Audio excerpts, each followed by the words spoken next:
Greetings, friends. Thanks for hitting play on this video, which will be an interview with former UCF Knights point guard Darius Johnson coming up in just a few seconds. Darius talks about his 4 years at UCF, including why he chose UCF, all the constant turnover on the roster, Coach Dawkins, and his thoughts on the most recent Crown tournament. All that coming up in seconds. Before we do that, though, I must thank our great sponsors around here, Werner Hoffman, Greg and Garcia, Alumni Hall, and Florida Football Prep. They help make what we do around here very possible. So our big thanks to them. Make sure if you need their services, you check them out and you tell them you heard about them from the Sons of UCF. On to the Darius conversation. I'll be up front here. We had some technical difficulties with some audio stuff, so I had to piece this interview together differently than any other interview we've done in the past.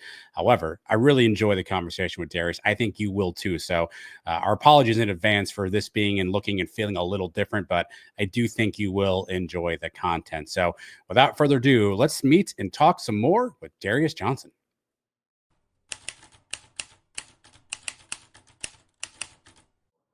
Honestly, it came down to a very tough decision between, UCF and Alabama. Obviously, a lot of people know now that I have family ties there.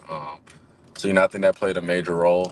Being able to come into a position where I could, potentially play right away. Obviously, I had to earn that opportunity. But I trusted the coaching staff and everyone there believed in me, and I knew I was going to be allowed to play through my mistakes and be able to grow my game. And I showed that in the past 4 years.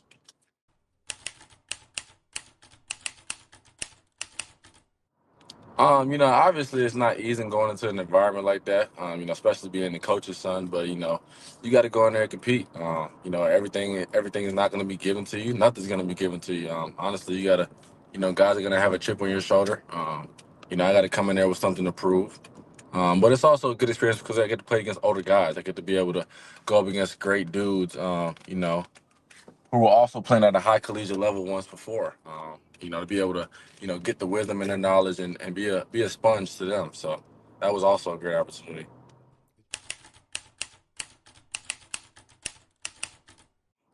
I wouldn't say I really had a welcome to college moment. I would just say, I came into college pretty prepared with my size. So I don't really think anyone really just was like, "Welcome to college, little buddy." I pretty much accepted every challenge that came my way.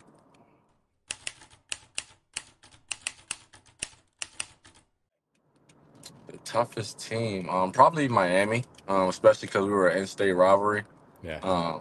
So they definitely wanted to go in, prove a point. They also recruited me a little bit as well. Um, so yeah,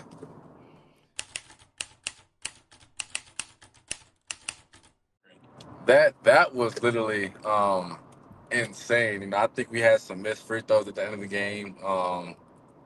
It was our senior night, and it kind of was a perfect senior night for him. To end off on that note, I'm thinking, the dude shot it from half. The game's over. Then I watched it just go through all net. It was very devastating, very unfortunate for us to, I think it was our last Yes. non-conference game as well before we went to conference play. So that really hurt. I think because we needed those last few wins. And I think we got the win before that. I forget who we played. I remember we got the win before. It might have been Wichita State. I That might can't be right. Yeah. remember. I think we played Wichita State at Wichita State, and it was our first time beating them while under Coach Dawkins. That But yeah, it was definitely devastating. That one was like a gut punch.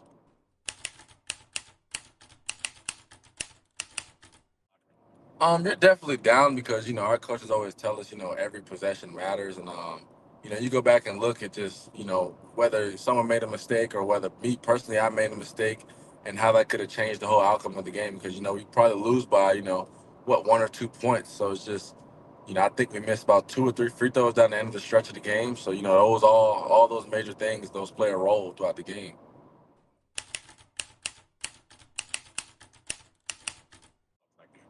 I knew Taylor was always going to be good, but he just elevated his game. As the year went on. He continued to grow on the court and off the court. He was always studying film with the coaches. But he was just real simple. Super nice dude, high character, and could shoot the three ball and defend it. Didn't complain about how hard anything was. Came in every day ready to work.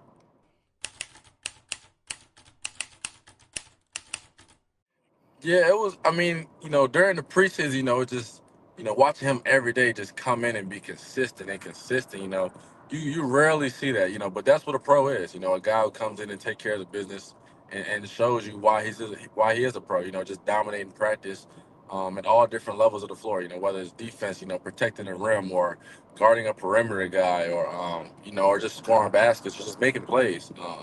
It was a lot of times where he was just out there just making plays, whatever the play is that needed to be made, he was doing it.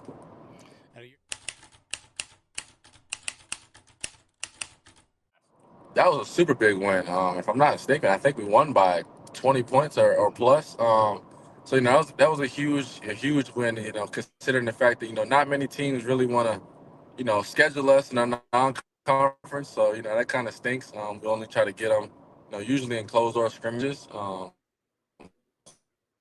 This Actually that year, our coaches tried to schedule Florida, but I don't think they were able to make it happen.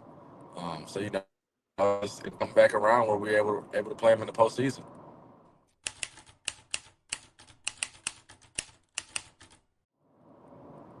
I would say that there wasn't a big difference. I would say the room for error was very a significant difference. And the skill level, everything else. I feel like athleticism. Guys were pretty athletic in the American. The physicality was there. I think the American was an underestimated league. Houston, Cincinnati. All those were good teams who also came from the American. You watch Houston to go on and win the Big 12 these past 2 years. It just goes to show how good the American was.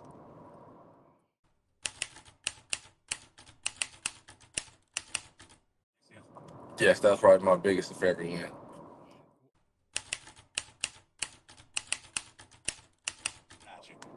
For me, it was pretty scary because I actually had fell down at the end of the game and I was under the bucket. So literally, I was right where everyone started their track run. So everyone's running the court; they have to run, by me or over me. And actually, someone stepped on my leg, my knee, so I pretty much got trampled.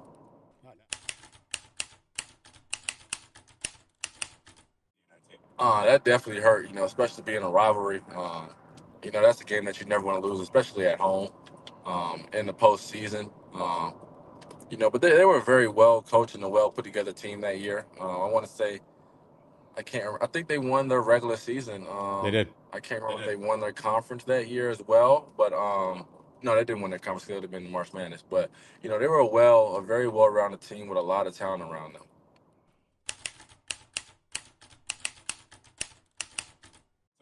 I would have rather lose to anyone else but them. Fair. Yeah.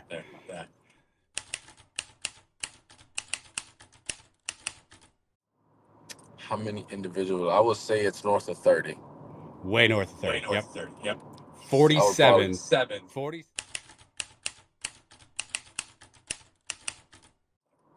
it's not easy. You got to spend a lot of time together. You got to spend a lot of time getting to know guys. What they like. Staying in the gym together. A lot of pickup basketball. Um, and then it's tough because you create a relationship outside of just basketball. You create a friendship, a brotherhood, and then it's like, you leave and it kind of all just withers away a little bit because just guys just go on different paths and different directions. So it's tough to maintain those relationships. I do miss a lot of the relationships I had and a lot of those times that I had with those guys who were here.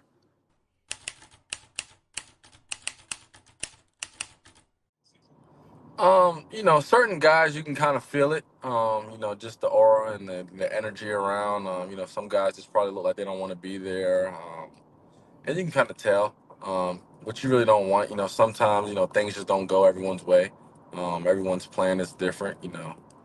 Some guys play less than others.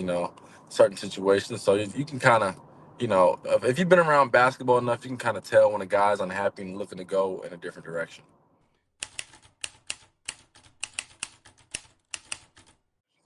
I think I'm probably the last person they went to, considering the fact of my relationship, with the coaching staff and stuff like that. It's more, family for me. I was never a guy who's, whatever stayed in the locker room, stayed in the locker room. I wasn't going to go back and run and tell. Obviously, that's just a certain code you just don't do. So obviously, the guys trusted me with that, but I just feel like when it came to that, it was kind of a situation where, I don't really want to know. If you're gonna do that, if you're just gonna, if you want to look for a way out, that's on you.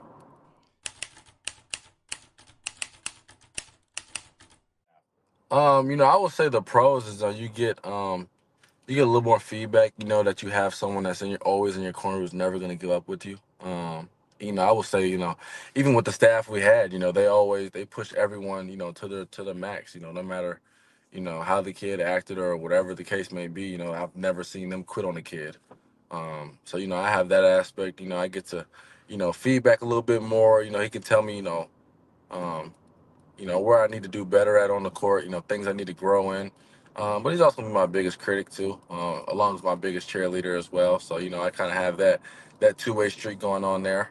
Um, so yeah. DJ,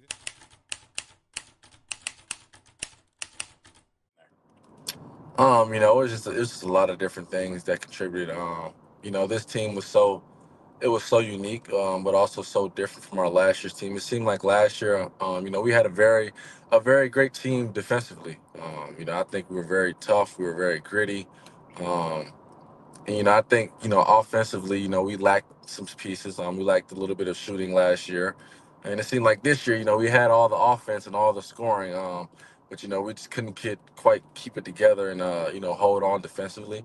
It's that's why I say it's hard, playing with new guys each and every year because you gotta gel in a series of like 4 to 5 months, to get it together, try to get as close as possible, and build all of that chemistry. So that's not necessarily something that's just easy to do.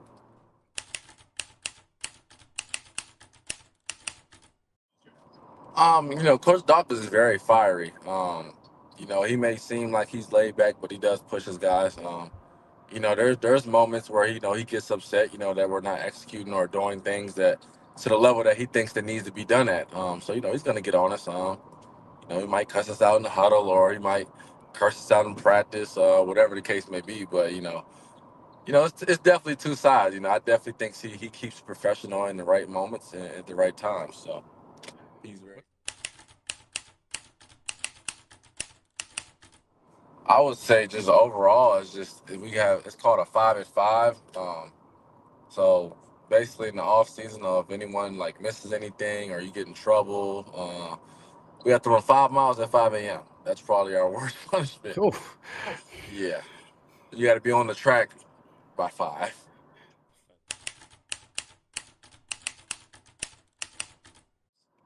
I was definitely a little bit shaky about it. But that's like I said, now I have a dad on staff, so I get to see more benefits. Why it's beneficial for us to be playing. I think it was a great experience because for one, it was an opportunity to continue to play while no one else was playing. So I think we had that going for us. The only other guys that were playing was, the guys that were playing the March Madness. So we had that going for us. Obviously it was a prize for money as well. So that was super exciting.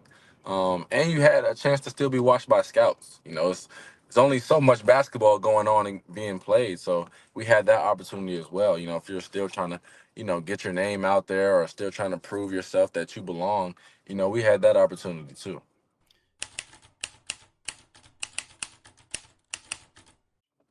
So I think we have to do a select few of sponsorships, like videos, stuff like that.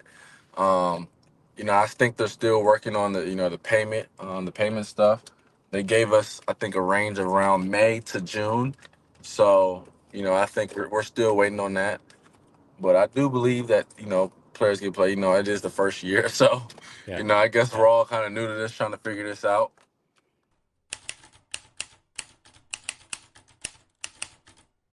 Honestly, our coach always tells us you play for two things, pride and money. I think at that point you kind of playing for a little bit of both. The love of the game, and then it's a bonus because you get more money if you keep winning. So I think we had that going for us as well. Obviously we were down some guys, so I knew I had to step up my intensity. The scoring, stuff like that. And it happened to work out. I just wanted to go out there and play. Leave the floor with no regrets. I think that's what I did.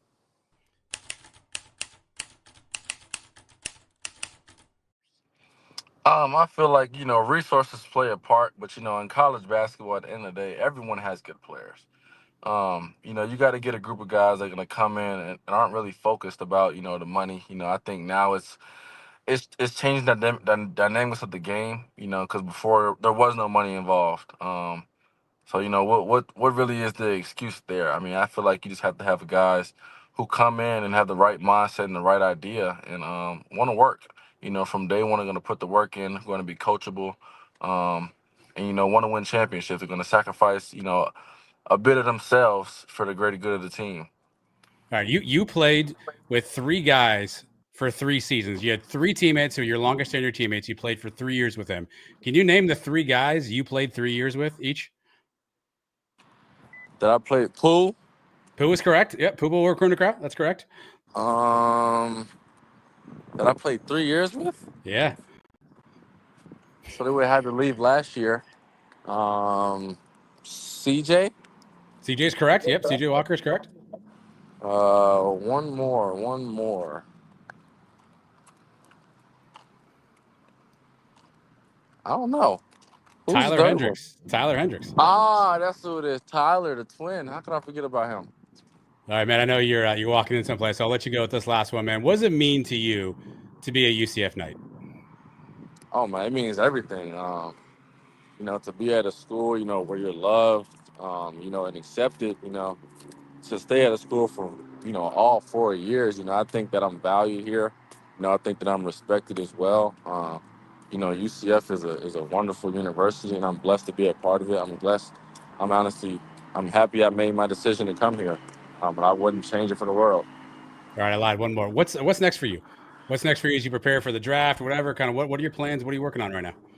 That's my goal, to get ready for the draft. I have about a month left before I start getting calls for workouts and stuff like that. So, just trying to make sure I fix up my injuries and make sure everything's healthy and ready to go so I can play my best basketball. All right, I got to know where you going to. I see a sign there. Where's DJ heading right now? I'm about to go at this tattoo shop real quick. Okay. All right, you getting fresh ink, new ink? I'm about to get something done, but not today. I just got to come up with a plan and get my next thing done. Y'all might see a night tattoo somewhere on my body soon. All right. The last one I have for you. Ben Hazel said in the 6th grade that you had girls chasing you around at camps, and you said every girl was your girlfriend. Would you like to respond to that? Ben is a liar, and he needs to stop spreading rumors. All right, well, I need your help. I talked to Ben a ton. Give me a funny story about Ben. Give me the most embarrassing story you can about Ben, so I got some ammo against Ben. Because he's telling me in the 6th grade you had girls running up to you in camp saying that they were your girlfriend and chasing you around. So give me an embarrassing Ben Hazel story. It's crazy. So Ben, I don't know. So Ben's pinky is kind of like this. Okay. And Okay. one time he fooled me into thinking that I broke his pinky. So I felt bad for a while, and then I think when I first we got back together when I came here, he told me he was like, nah, his pinky had been broke. So this whole time I was thinking I had broke his pinky way back when, but it was already broke. That's unbelievable. All right, DJ, man, we appreciate you, man. Good luck, and All right, let's stay in touch, dude. thank you. Most definitely have a good one. All right, take care.